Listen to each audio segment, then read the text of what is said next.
안녕하세요. 워싱턴 윤주혜의 윤주입니다. 요새 한국도 어릴 때부터 영어 교육을 하다 보니 한국 사는 분들이 미국 사는 저희보다 영어를 잘하는 경우도 있더라고요. 영어 유치원 다니고 원어민 교사에게 과외받고 하다 보면 심지어 발음도 너무 좋고요. 하지만 미국에 사는 우리들이 외국인과 영어로 의사소통은 아마 더 잘할 거예요. 발음이든 문법은 엉망진창일지언정 말이죠. 우리는 생활 영어가 안 되면 안 되잖아요. 물건을 사고 음식을 시키고 미국에 사는 우리는 어떤 식으로든 일단 상대가 알아들으면 되는 식의 영어를 구사해야 하는 생존 영어가 꼭 필요하니까요. 바로 말하자면 잉글리시는 아니고 콩글리시죠. 제가 대학생 여름방학 때 한국에 놀러 갔을 때 일이에요. 당시 홍대 근처에서 친구들과 놀다가 손으로 만든 핸드메이드 액세서리를 파는 노점상을 지나치는데 야, 이거 예쁘다. 우리 구경하고 가자. 저는 워낙 액세서리를 좋아해서 제 눈에 띈 예쁜 팔찌를 보게 되었죠. 물건을 파는 남자분이 Hi, beautifuls 라고 인사를 하는데 보니까 외국 분이시더라고요. 그런데 그때 저와 함께 있던 친구가 서울에 있는 명문대에서 영문과 전공하고 있는 친구였거든요.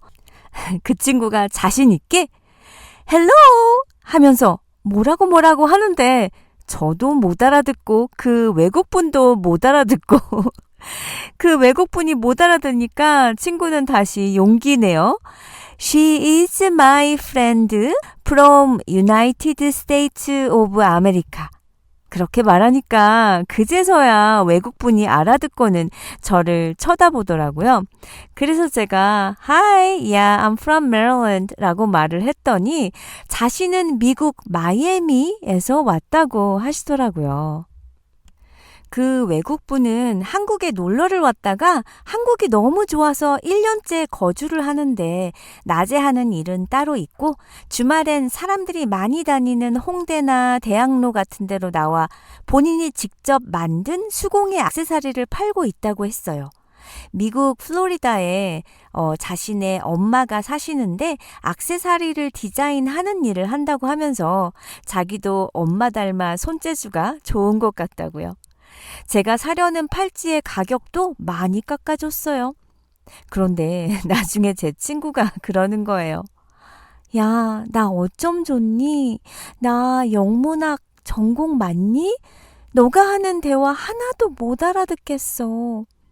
순간 내가 학교에서 배우는 것들은 뭔가 하는 생각이 드는 거 있지. 벌써 30년 전쯤 얘기니까 그땐 한국도 영어를 배워서 실전에서 할 기회가 많이 없었을 거예요. 영어는 귀가 트이고 입이 트여야 한다고 하잖아요. 한국인들에게 영어는 영원한 숙제 같죠?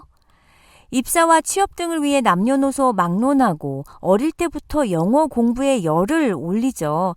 그러다 보니 영어 교육은 한국 사교육 시장에서 가장 많은 금액을 차지한다고 합니다.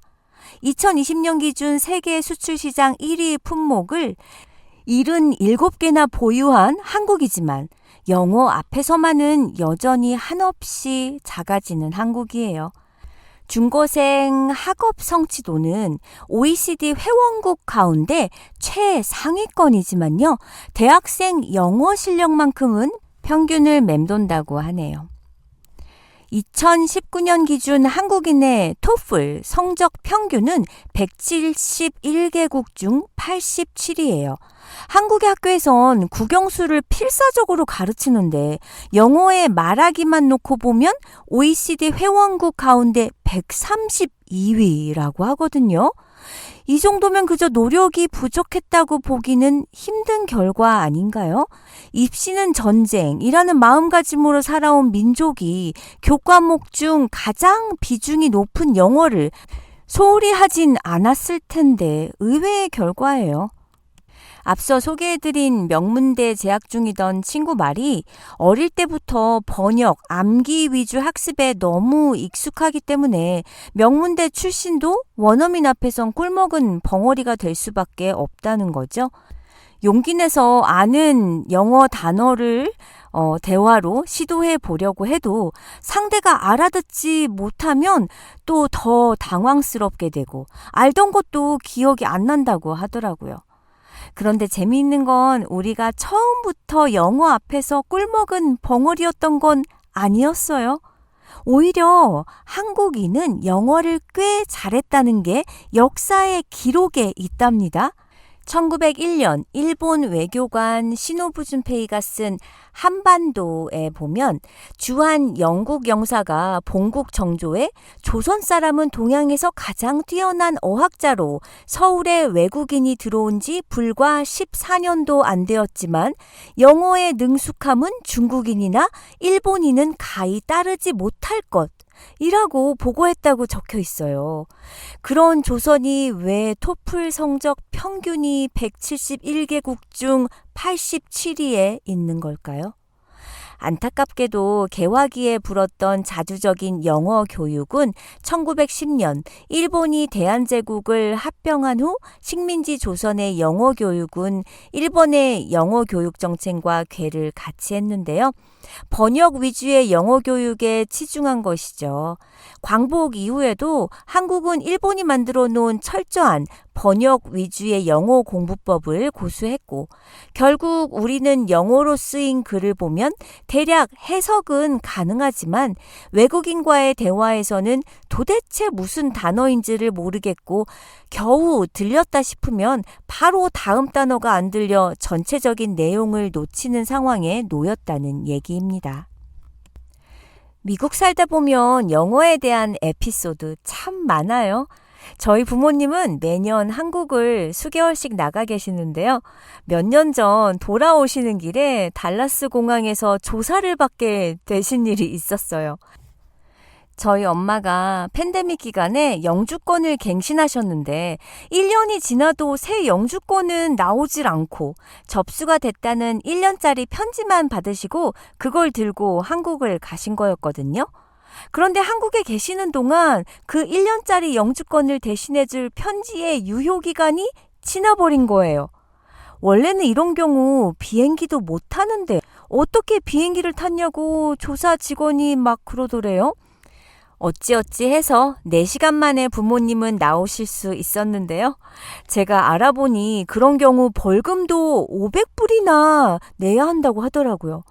엄마가 너무 자랑스럽게 종이를 내보이시면서 그 사람이 벌금도 안 내도 된다고 나보고 굉장히 럭키하다고 You lucky 그랬다니까. 그러면서 조사관이 준 종이를 저에게 보여줬는데 정말 벌금이 면제되었다고 써 있는 거예요. 와, 엄마 도대체 뭐라고 했길래 벌금도 안 내고 나온 거야? 내가 한국에 있는 우리 엄마가 돌아가셨다. 엄마가 돌아가셨는데 영주권이고 뭐고 뭘 기다리냐 빨리 나가야지. 라고 말했더니 어쩌고저쩌고 하더니 이것저것 확인하고 기다리다가 나가래서 나온 거지? 와, 우리 엄마 대단하다. 근데 엄마, 그 말들을 도대체 영어로 어떻게 했어? 라고 물었더니 My mother down 이렇게 했어. 근데 알아들었단 말이야? 왜? 엄마 틀렸어? 죽음이라는 영어 단어는 die라고 하죠. 같은 D로 시작하는 건 맞는데 down이라고 했는데도 조사관이 알아들은 거예요. 저희 엄마는 못하는 대화가 없으세요. 음식점에 가도 못 시키는 음식이 없고 길도 잘 물어보시고 아무튼 박수 쳐드려야 한다니까요. 뭐 미국 30년 이상 살면 단어 여러 개만 가지고도 모든 의사소통이 가능하고 감으로 상대가 무슨 말을 하는지 단어 하나만 알아들어도 대화의 흐름을 파악하는 우리의 아줌마들입니다. 친구에게 들은 얘긴데요. 어떤 유학생이 유학 온 지 얼마 안 돼서 영어가 많이 서툰 시절에 한국에서 급한 연락을 받았대요. 할머니가 위급하셔서 오늘 내일 하니까 빨리 귀국하라고요. 그래서 급하게 한국 가는 비행기표를 끊고 지도교수한테 사정을 얘기하려 갔는데 할머니가 오늘 내일 한다. 영어를 어떻게 말하지? 고민하다가 My grandmother is today, tomorrow, today, tomorrow 라고 했는데 지도교수가 그걸 알아듣고 빨리 한국 가라고 하고 보내줬다고 해요. 우리의 콩글리시는 어딜 가나 통하나 봐요. 세계의 언어학자들은 영어가 세계에서 가장 쉬운 언어 중 하나라고 꼽고 있어요. 그럼에도 불구하고 우리에게 영어는 배우기 어렵고 항상 숙제 같죠. 한국인이 영어 배우기가 힘든 3가지 이유가 있는데요. 첫째, 한국어는 영어와 비교했을 때 문장을 만드는 구조가 너무나 달라요. 주어와 동사를 배열하고 나머지 정보를 풀어놓듯 흘리는 영어와는 달리 주어를 빈번하게 생략하고 부가 정보에 해당하는 말을 줄줄이 내뱉은 다음 마지막에 가장 중요한 동사를 넣는 방식으로 말을 하다 보니 어순이 달라서 뇌에서 문장을 조합하는 과정을 영어 방식으로 바꾸는데 노력이 필요한 거죠.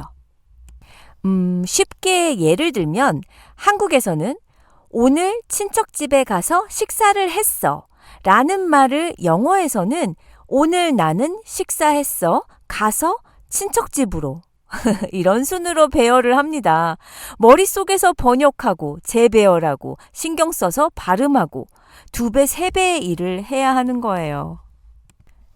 두 번째는 발음의 차이입니다. 한국어의 지읒 발음의 경우 우리는 J와 비슷한 소리라고 막연히 생각하지만 사실 지읒은 CH와 J의 중간쯤에 해당하는 매우 미묘한 소리거든요.